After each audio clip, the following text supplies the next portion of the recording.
بسم اللہ الرحمن الرحیم۔ السلام علیکم۔ پاک نیوز 91 میں خوش آمدید دوستو، چینل کو سبسکرائب کریں اور بیل آئیکن کو ضرور دبائیں تاکہ ہر ویڈیو آپ کو وقت پر ملے۔ ڈاکٹر شاہد مسعود، جن کا نام کسی تعارف کا محتاج نہیں، ڈاکٹر شاہد مسعود جو پچھلے 49 ڈیز سے جیل میں بند ہے۔ پاکستان کی تاریخ کا سب سے بدترین دن شاید کوئی اور نہ ہو جس میں زینب کا قتل ہوا اور APC کے بچوں پر درندوں نے حملہ کیا تھا۔ اس کے بعد یونیورسٹی کے پروفیسر کو ہتھکڑیاں لگائی گئی، اور اس کے بعد اس سے بھی بدترین دن جس میں ہم سب نے ایک تصویر دیکھی، جس میں ہم سب نے دیکھا کہ ایک لاش جو زنجیروں میں جکڑی ہوئی تھی۔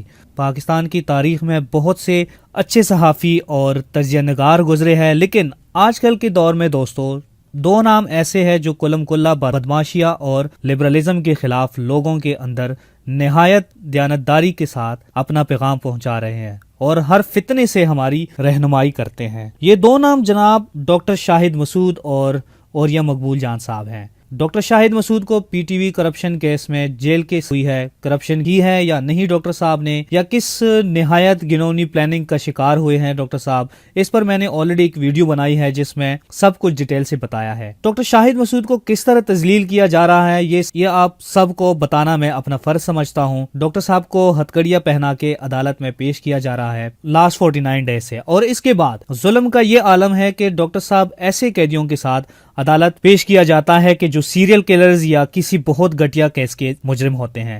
آخر ڈاکٹر صاحب کے ساتھ ایسا کیوں ہو رہا ہے؟ کون ہے ایسا جو کروا رہا ہے؟ دوستو، حیرانی کی بات ہے کہ عمران خان نے خود اس چیز کا نوٹس لیا اور باقاعدہ پیغام دیا ڈاکٹر صاحب کو کہ آپ کے ساتھ ناانصافی نہیں ہوگی، اور ان کے ساتھ جو ظلم ہو رہا ہے، ان کو مینٹلی ٹارچر کیا جا رہا ہے، وہ سب جتنی جلدی ہو سکے بند ہوگا۔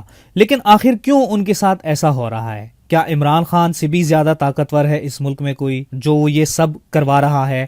آپ اس بات کا اندازہ لگا لیں کہ ڈاکٹر صاحب کے خلاف ابھی تک کوئی ثبوت نہیں پیش کی گئی عدالت میں، نہ کوئی اکاؤنٹ ٹرانزیکشن پکڑی گئی۔ جن لوگوں نے کرپشن کی ہے ان کی ضمانت ہو گئی ہے، وہ آزاد پھر رہے ہیں۔ دوستو، ڈاکٹر شاہد مسعود کی کیس سے ایسا لگ رہا ہے یہ میڈیا کے لیے ایک پیغام ہے کہ اب میڈیا کی باری آنے والی ہے۔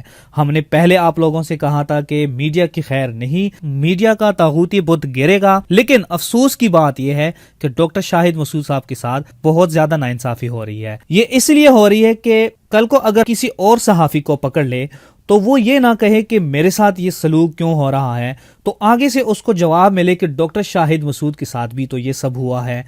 دوستو، اب میں آپ لوگوں کے ساتھ جو بات کرنے لگا ہوں اس کو آپ لوگ بہت غور سے سنیے گا، کیونکہ اب جو بتانے لگا ہوں ڈاکٹر شاہد مسعود صاحب کے وکیل اور سینئر اینکر وسیم بادامی اور صدیق جان نے کہا ہے۔ ڈاکٹر شاہد مسعود کی وکیل شاخاور صاحب نے کہتے ہیں کہ میں نے اپنی وکالت کی ہسٹری میں ایسا کیس نہیں دیکھا، یہ ایک یونیک کیس ہے جو 2008 میں شروع ہوا۔ FIA نے انویسٹیگیشن کمپلیٹ ہونے کے بعد 3 ملزمان کو نامزد کیا گیا، جس میں ڈاکٹر صاحب کا کوئی نام نہیں ہے، اور جن ملزمان کے نام آئے تھے انہوں نے پیسے جمع کیے عدالت میں، اور انہوں نے کہا کہ یہ پیسے ہم قومی خزانے میں جمع کر رہے ہیں، اور وہ ضمانت پر رہا ہو گئے۔ لیکن اس کے بعد نیب انکوائری شروع کر دی گئی جس وقت PMLN کی حکومت تھی۔ ڈاکٹر شاہد مسعود صاحب کے خلاف نون لیگ بہت زیادہ کرٹک تھی اور ابھی بھی ہے، کیونکہ ڈاکٹر صاحب نے اسحاق ڈار کے متعلق کافی زیادہ پروگرامز کیے اور ڈاکٹر صاحب کو پیمرا کی طرف سے بھی نوٹس آئے۔ اس کے علاوہ